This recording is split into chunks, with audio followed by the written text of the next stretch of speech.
Laszlo Birinyi has been getting the markets right for years, and he advised clients to buy shares before they bottomed in March of '09. And now, with the global economy still in flux, he says he's, quote, not willing to give up on the world yet. The president and founder of Birinyi Associates joins us now from the Bloomberg Markets magazine Global Markets 50 Summit here in New York, where he will be speaking later today. Bloomberg Markets magazine will publish its first ranking of the 50 most influential people in October. Laszlo, welcome to Bottom Line. Always a pleasure to have you on. Hi, Mark. Good to see you. Before we even get into what's going on here in the U.S., I was wondering if I might quickly get your thoughts on the situation in Europe with the ECB, the U.S. Federal Reserve, and 3 other banks saying that they want to help out and they want to try to stem what some people say could be a flow of contagion in Europe. Well, you know, we've been through this before. We've had a lot of false starts. So I'm optimistic, I'm hopeful, but I'm also realistic. So we'll just wait and see. Realistic in the sense that this might not be enough? Is this a baby step, or is it what's needed at this point? Well, again, you know, we've had a lot of instances where somebody says something positive, or you know, the German chancellor smiles, and it looks like we're getting it all together. And again, I think that it's probably premature to say that it's over.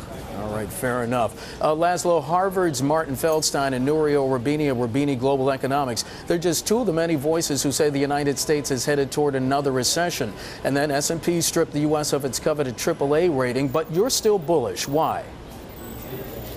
Well, I'm bullish because I want to make money, and I think that you can make money in this market. And I'm not suggesting or disputing their views, but I think that there's a lot of stocks that have become attractive, a lot of stocks that are interesting, a lot of stocks worth buying. I mean, I've talked about Apple a great deal. Apple is trading at 12 times earnings, and I think that no matter what happens in Greece, the new phone will sell very well, and that's why I want to participate. And we'll get to some of those stocks in just a moment. But give us some historical context. Compare this bull cycle to the one that began in 1982 during President Reagan's first term. I think there's a lot of similarities. To me, the most positive thing about the cycle was the strength at the beginning. And historically, we've seen the markets which get off to a really strong start in the first month or 2 tend to be very long, very sustainable. And to us, the parallel works. And for the last year or 2, nothing has worked better than historical parallels. So we're going to stay with them until they don't work. According to a note from J.P. Morgan, the correlation of S&P 500 stocks is at its highest since 1987. Is that high level a cause for concern? And what does it say about the market going forward? Are we poised for a surge in equities at some point? I'm not sure what it says about the market. But what I think it says is investors are really not secure about individual stocks, and that they're basically buying groups and baskets. We think the opportunities are individual stocks. And in a time of uncertainty, and you want to participate, it's a lot easier to buy spiders or diamonds than names. But again, I will look for names because I think that's where the real opportunities are. And you were speaking of some individual stocks. You have been recommending 5 this year: BP, Prudhoe Bay Royalty Trust, Cummins, Hermes International, Priceline.com, and Ralph Lauren. Almost all of them have outperformed the S&P 500 since the index reached 1363 back at the end of April. Why do those stocks continue to perform well in this environment? Well, I guess they're good companies, but I think what we try to do is try to pick a little broad section, and hopefully we got it right. The companies have had good earnings.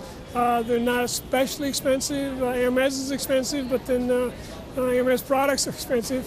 And hopefully that's what I get paid for, is to pick stocks that do well.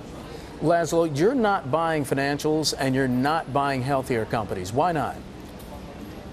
Well, we've analyzed, we've done an in-depth study of market cycles, and what we found is in the average bull market, banks, for example, make 45% of their gains in the first 2 months.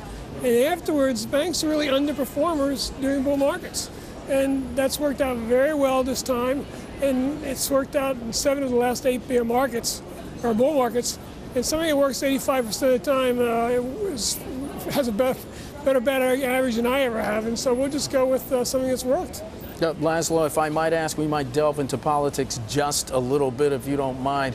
Given what we're seeing going on in Washington and given that jobless rate, that stubborn unemployment rate that's over 9%, is corporate America convinced or not convinced that this economy might have some legs, that it might be sustainable, at least over the interim period, say over the next 6 months or at least before the next presidential election? You know, it's interesting. I think what I've heard and read about corporate officers is that they're concerned. They're not terribly optimistic. But we just did a little study, and we found out that something like 70% of the companies that have issued guidance at the latest quarter and since then, 70% are either higher or stable.